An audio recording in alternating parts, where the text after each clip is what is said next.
Actual mirror on the first ritual.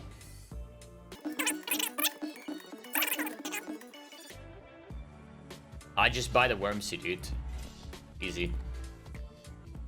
I think that's actually an upgrade. Yep. Big.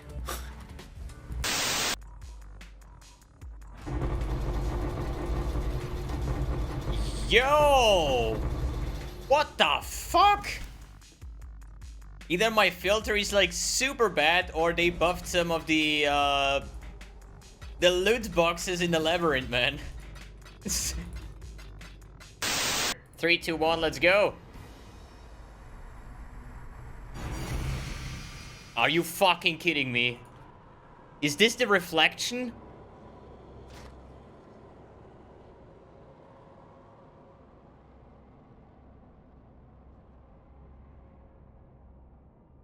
Yo! Easy money, dude! So, let's try this one then. Ruin 3. Yeah, moin. Yeah. The first... What is it? Ultimatum map. Tomato map. Like, I would like to have those kind of map. Wait, it's just an area. I thought it's some kind of map. Okay, we offer a Kondo's Pride and we get a Chief's Torment. If we survive.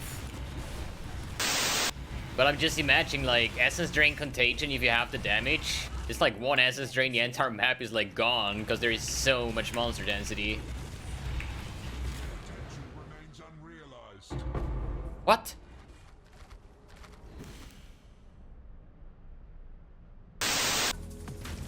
Stinging Doubt. Do we have that already? I don't know. Probably not. No.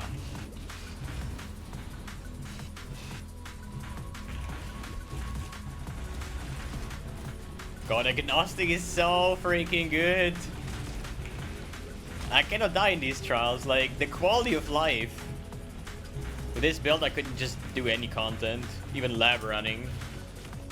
Easy.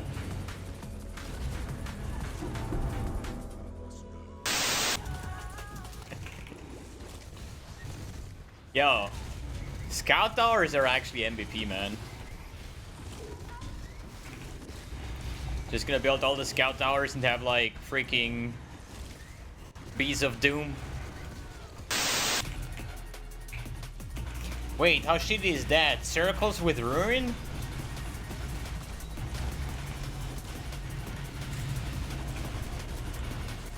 That's like the bait of the year.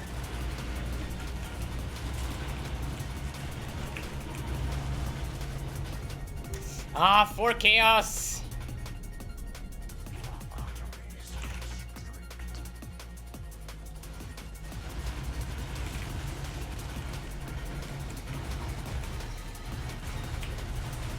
That's like 6 Chaos on the line, man. 4 Ruin stacks. I don't even know what this fucking monster is. Come on, come on, come on. Do it. Do it. Don't fail. Woo! 7 Chaos and 2 stack dicks, my friends.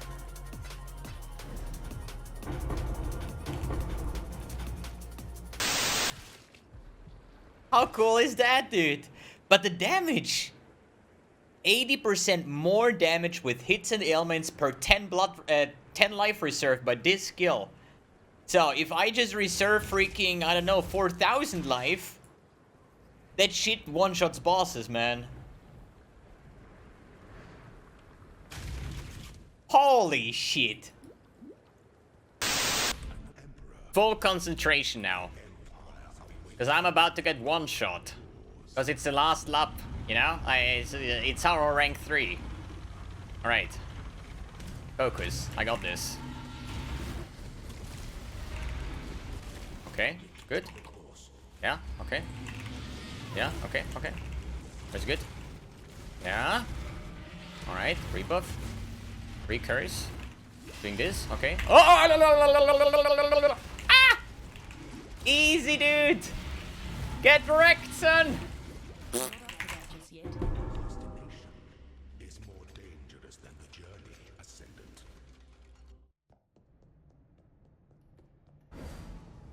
Okay. Easy. Easy.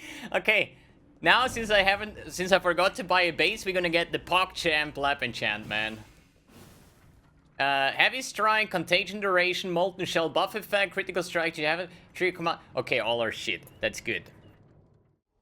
Hey guys, and welcome to a new video. Today, update number 2 on the Bloody Cock build. Pathfinder, Ranger, that is. Exsanguinate, Reap, this kind of thing, right? Obviously, I call the build Bloody Cock because at some point it should be a cast on crit build. It's not yet. It's not an Indigon build yet. Like, these items are expensive, but that's the cool thing about this specific build tower in this league. Since I have to like start very cheap, have to play a transition build to farm currency to actually buy the build enabling items, which is Indigon, which is an exquisite plate with custom crit, and those kind of things to actually make my build work that I plan as my league starter, which is not a real league starter, but this is the project here, right? So I have some actually very good news today. And I actually fell in love with Exsanguinate. So I did try out Reap and Exsanguinate as a Spellslinger version that you saw yesterday. But I said, you know what, I'm probably gonna get myself some Cold Iron Pot daggers. These are not wands, so I cannot Spellsling it. And then I will either play Self-Cast Reap or Exsanguinate. So I did start out with Reap for the first couple maps. But as I said yesterday, without cast speed, it feels super clunky, like this delay after every attack without area of effect and stuff like that. It just didn't feel good, right? So I sticked with the Exsanguinate. I played that one for quite a while, and it felt okay, I would say. But at some point, I was actually trying out some new stuff with like Unleash and stuff like that, and especially chain support.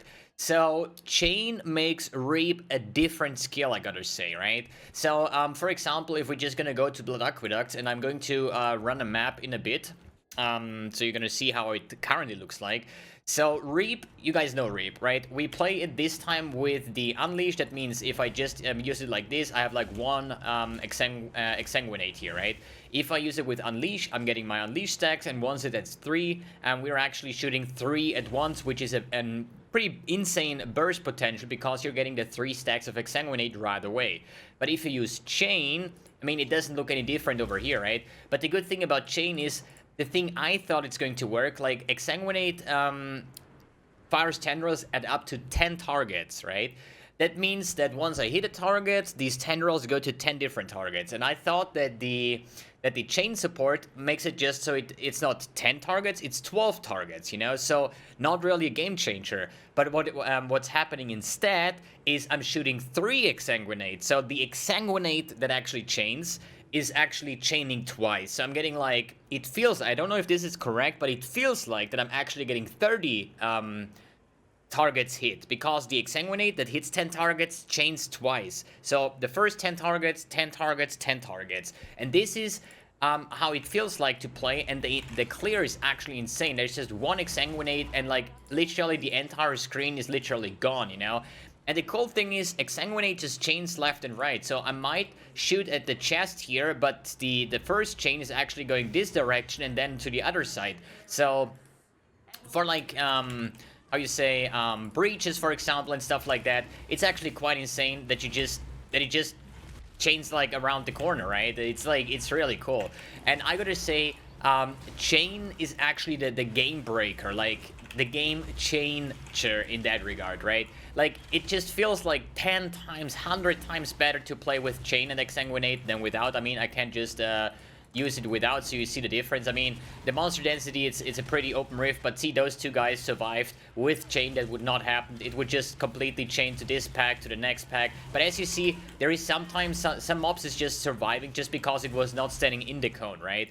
But with the chain support, it just like chains left and right, and it's just like such a joy as you see like over a screen clear. And I think like this is the way to go. And if you think like, yo, if you have Chain now, why would you actually go with Unleash still?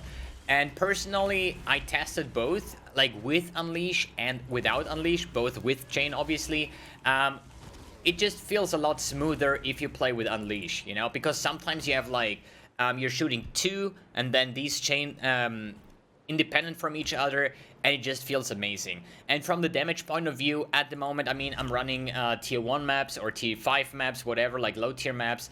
There is not a big difference, like obviously, right? I think my gear is a little bit overkill right now. The thing is though, I haven't died a single time today. If you remember, yesterday I had 8 deaths after once I started mapping. When I started to like revamp the gear, I wasn't rest capped. I died twice in the what was it called? In the Ultimatum, and at the moment I still have 10 death, right? So from like level 66 on until level 86, I haven't died a single time, and this just feels amazing. I'm like super tanky. I'm having over 4k life, I'm having 3k mana, I'm having mind over matter, I'm running agnostic, I'm having an enduring mana flask, a hybrid flask, I have physical damage mitigation, I'm ailment immune, so the tankiness is definitely there, and I do feel like that I made a good progress while not having any big drops. I want to mention that. Still, no Exalt drop. The best drop I found yet was a jewel for Elemental Hit that I sold for 20 Chaos. And then I found the 5-link Belly of the Beast from the Ultimatum. These were my 2 best drops in the entire league. It's a total of 35 Chaos. And I'm running gear here. The Cold Iron Point is like 30 Chaos a piece. The Tabula was like 20 Chaos. I bought it. The Essence Worm was like 15 Chaos. Then I bought my Omeocan boots for 50 Chaos or 60 Chaos, and now I bought the Atir's foible that was like at the very end of the stream today for 120 Chaos. So without having big drops, just by grinding maps and just converting, I like literally converted all my currency so I can afford the Atir's foible here, right? Like, there is so much currency that is bubblegum, right? There is like 8 KOs over here. There is like your fusings are like 1-to-4 ratio. Your chromatics is 1-to-4 ratio, like almost the same as fusings. So the alterations that you pick up, the regrets, like if you just say like, yo, I need currency, then check how much stuff you picked up, and then you start converting, you know? Like, sell your regrets for chaos, sell your alchemies, probably not alchemies because you need them for mapping, right? But like, horizons, sextants, like all these low stuff, you know, just convert that, and all of a sudden you have an Exalt on your stash, like 100 Chaos or so. It's actually insane. Good. If you're wondering why I'm actually degening mana, it's because of the boots. It's a lose 7% mana per second, and you have Onslaught while not on low mana, which is a little bit different now since the low life was actually, or low mana was actually changed, so I need to be over 50% to keep my Onslaught going. Good. I would say let's run a map here. These are just some maps that I'm currently prepared, so we're just gonna run them in. As long as there is no Fizz Reflect, we should be able to run like whatever map.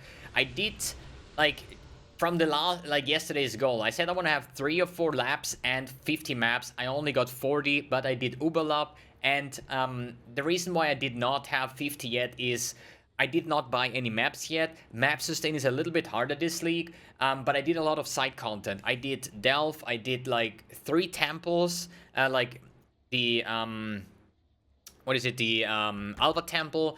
Then I did all my contracts and unique contracts that I found. So I was actually spending quite some time today with doing side content, and it helped me with my currency, especially the heist things, right?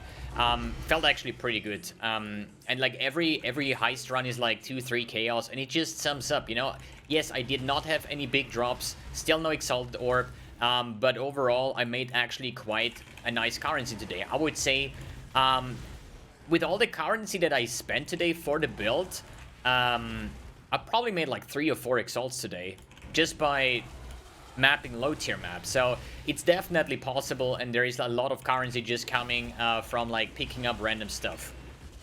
Good, but as you see, the clear is amazing. It's actually a joy here. As soon as there is like a lot of monsters, right, you're just gonna freaking explode everything, boom, and it starts chaining. And as you, it's, trust me guys, if you play Exsanguinate right now, or you switch to Reap because Exsanguinate isn't that good, ask yourself, like, did you try it with chain support? Trust me, I did not believe it myself, that it's such a big difference, but the chain support makes the skill, like, completely different. Boss DPS, it's okay. I mean, it's like a couple of Exsanguinates and boss is dead. Obviously, it's a low tier map. We're gonna see how it works out once we're going into the higher tier maps. But hey, then we're gonna have like hopefully even better gear, gems leveled. I still have like my random gems that are level 19, I think, or 18 right now. No quality whatsoever. So there's like a lot of damage just missing just from that part alone, right? But I was actually impressed that I haven't died a single time today. I mean, I had a couple of close calls, and if you see my life dropping sometimes, it is because I'm activating my Corrupted Fever all the time. I activate it right now. As you see, I lose like almost half of my life by activating the Corrupted Fever. I'm running it on a falling, and that means that once I activate it, I'm actually losing 2,000 life just by activating that. So every time you see like these big drops of life, that's because I'm actually activating that. Why do I actually activate it? It costs me 262 life to refresh the duration, and one of my Exsanguinate costs 235. So I'm 30 life off spending before I actually apply it again. So the question is it like better to just leave it on like level 16 or 17 so it actually refreshes after every cast? It's like Arcane Surge, for example, or you're just gonna go like, yo, I'm casting all the time anyways, and I'm definitely gonna have more than 2 casts every within 6 seconds, or you might actually go with an increased duration. So Blistering Cold is fine. Like, we're Pathfinder. As soon as we have a Flask up, we are ailment immune, so all of these nodes doesn't really affect me too much, I would say. I also ran a 40% Delirium today. What else? I did a Blighted map, so I've done like every single con that is kind of available at this low tier, but as you see, like, it doesn't really take 2 or 3 seconds to get going with the next just because you're killing so much. Ruin is actually something I don't like. All that is based on like elements, I think is like a lot easier. With other mods, like Blistering Cold is something I really like to do. Oh, there's another 5 link, which is kind of bad.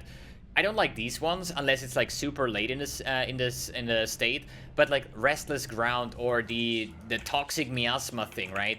Since I'm running Agnostic, all these damage over time effects, degen floors, I don't even feel them, you know? I'm having so much regen based from my Agnostic that I don't have a problem doing anything. Just like internet, take 1000% of mana cost as lightning damage. That's interesting. Should I try that? Because I'm spending a life. But what, my dash? I'll try, dude. Do I one-shot myself if I dash? No? Okay. But yeah, since I'm spending life, this effect doesn't do anything against me. It's like even better, man. So that's another like free stat that you have on the Ultimatum, which is kind of good. Is that everything that is like degen floors or something like that, you can just put this one in and you don't even feel that. It's literally insane. Damage scaling, as I said, this is a mana stacking Indigon build. I don't have an Indigon. Indigon will at some point, with the right scaling, with the right gear, will give me over 2000% spell damage, and we're gonna have ridiculous amounts of damage. This is the damage that is currently missing. Like, obviously, yo, I'm running 2 Cold Iron Point Daggers. That is probably the best in slot weapons for the budget, more or less. It's like 30 chaos a weapon. But it gives me plus 6 levels, if you dual wield them, to Exsanguinate. And this is like big damage difference. So if I just swap this away, I'm having like 14,000 or 12,000 without buffs. 8,000 without buffs. I had Arcane Surge. So I'm weapon swapping and it gets up to 17,000. Here I have like Righteous Fire, so that doesn't do anything. Arcane Cloak either, right? So it just easily doubles my DPS just because of the plus 6 level, because otherwise these things doesn't have any stats. And since we're playing Pure Fist and we play with the Brutality support, the Cold Iron Point Daggers do not have any downtime whatsoever. Good. These kind of things, I think we just sell that. Maybe the 5 link. Not really, dude. A weapon, yeah, 5 link is 5 link, but if it doesn't have damage, nobody will take that, right? So if we take a look at the gear, what changed? I did actually invest into a couple of rare items. The way I am buying those rare items is pretty much Going PoE trade, and then I always have the same search. I want to have life on it, right? And then I want to have total elemental resistance, not to all resistance, it's total elemental resistance, right? And then I'm searching, for example, for a belt or for a ring, for example, right? So I have here now rings, and my search criteria is life and all resistance. So then I'm saying like, yo, maximum chaos is 3, so nothing will show above 3 chaos. Then I will say like, yo, T1 life would be somewhere around 60 now on ring, right? So I'm saying like 50 life, maximum 3 chaos, and then I want to have the most resistance on it. So I sort, and this ring costs 1 chaos, has over, like, this ring is, yo, this ring is actually wait, I want this ring, dude. Holy shit.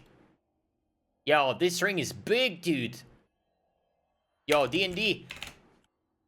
Dude, if gotta be a troll, dude, or it's sold already. This ring is hyper big, dude. Holy moly. I have 1 chaos to my name. Give me. Actually, give me. Ah, it's probably sold. But you see, there is like insane rings for a low budget. This ring has 130 all resistance. Or resistance in total, right? This ring, 99 for 3 chaos. So this actually gonna be a joke. Man, I want this. And sometimes, like this ring, sometimes you're gonna get some insane snipes for the super tiny budget, especially early on League, where there's a lot of people having dump taps and just throwing everything like I do as well, you know? And you just do the same, like for boots, you know? I check like 20% movement speed, at least like, let's say 70 life, sorting by resistance. Then I buy like 3 or 4 of those items, I check my resistance, what is missing, and then I fill up the other resistance on my belt or on my gloves, or possible crafts at all, right? But yeah, that's how I purchased my gear. What about the gem links? Nothing too special here. Arcane Cloak with Arcane Surge on a high level this time, because Arcane Cloak actually soaks up a shit ton of mana, so the Arcane Surge will always be active. Here I have Righteous Fire. This is just placeholder since I was playing with Control Destruction before Chain, right? So I'm just, if I have the open gem slots, I just hop it in. If it once gets level 20, I can just revert the gem and have a 20% quality on my stash. But I can actually sustain Righteous Fire as well, but an Indigon will make it a lot easier to sustain it, right? Then I have here my Corrupting Fever with Swift Affliction, Efficacy, and the Brutality support, which is just like applying the Corrupting Blood, and it also like scales with your support gems that gives like damage over time. But therefore, actually, it gives you like quite a lot of life cost. It's like almost 2,000 life once I activate it. It's quite pricey. Then we have Cast for Damage Taking Immortal Call. Here is a standalone vulnerability that I use for self-casting on bosses or like Conquerors or something like that, just for the extra damage. Later on, maybe we get a ring with like vulnerability on hit. Since it's a spell cast, it hits, so it will apply the curse as well. Here I'm having the Essence Worm with Pride. Other here, Exsanguinate, Brutality, Cruelty support, Unleash, Efficacy, and Chain support. Dash with Second Wind. And yeah, that's pretty much it. Most important here, an Enduring Mana Flask, so it doesn't end once the mana is full, so it just continues to run. The same with the Foreboding, and mana is gained at the end. This is something we used to have with Hardened Scars, but I don't think Hardened Scars is the way to go right now, so this could be a Life Flask as well for now. Then I have a Poison Immunity Flask, a Bleed Immunity Flask, which is not really necessary anymore, because this time around I choose to go with the Master Surgeon, which removes Corrupted Blood and normal bleeding and recovers life when I use a flask. Nature's Adrenaline, Movement Speed, Attack Speed will come into play once we have our Cast on Crit setup, so we need the Attack Speed for having the maximum proc. But the other things, Nature's Reprisal, the Chaos things, doesn't do anything for me. Master Toxicist doesn't do anything for me.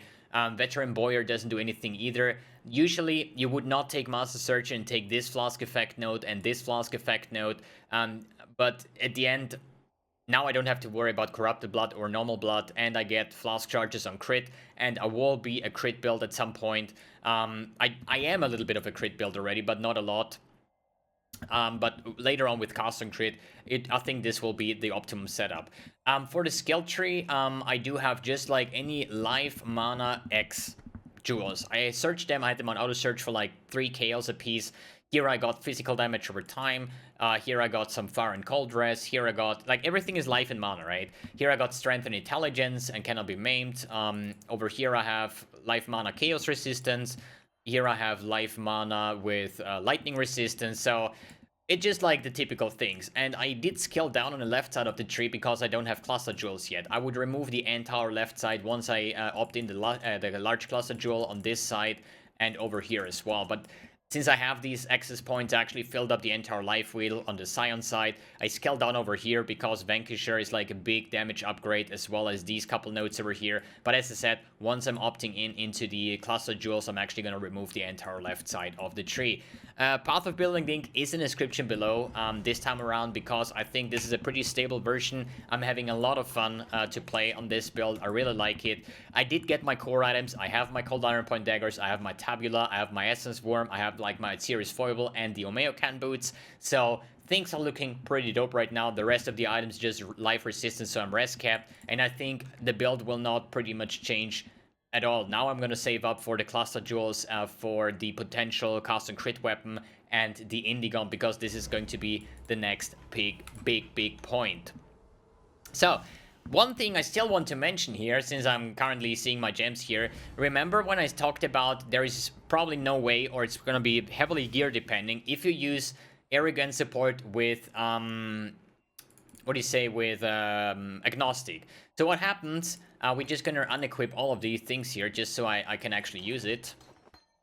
So you see what I'm talking about. So now I'm not having any degen, right? So that means I have like my normal life and my mana. But now I'm using the Petrified Blood. This would come in handy later on with a low life setup. And now I'm using Arrogant support. So I'm actually reserving this on life, right? So now you're gonna see what happens to my mana pool. So as soon as I'm using Petrified Blood, I'm draining 20% of my mana per second because I'm not on full life, so Agnostic will just permanently drain. This is 20% mana per second. On top of that, if I use a Mayo Can, that's another 7% mana per second. And then, in the end, we have Righteous Fire on top of that, right? But hey, check this one out. Once we actually having enough life flask, I'm actually recovering a little bit of mana. This big chunk here was because my hybrid flask stopped. So at the moment, I'm degenning 27% mana per second, and I'm degenning from Righteous Fire. And even though I'm not having any cluster jewels whatsoever, my Divine Life Flask is enough to sustain. I'm not saying it's a good way because it doesn't really sustain a lot, so if I get a big hit based on Mind Over Matter, I would just like probably die at some point. But I'm just see that it will work out later on once we have enough mana stacking jewels and stuff. So we're gonna recover like 5,000-6,000 mana per second. So even though Righteous Fire, Petrify, like Agnostic and Omeo Can boots will probably not stop me from playing an Indigon low life build at some point, because I don't think we need a lot of life with all the defensive layers we're gonna have. But this is something futuristic. I don't really want to spend too much time talking about that, but I just wanted to show you guys that I'm actually like already able with the right mana flask to sustain all of that. So low life cock is actually a thing and probably will be the way to go in the end game. Good. Alright guys, thanks for tuning in, thanks for watching, and see you in the next video.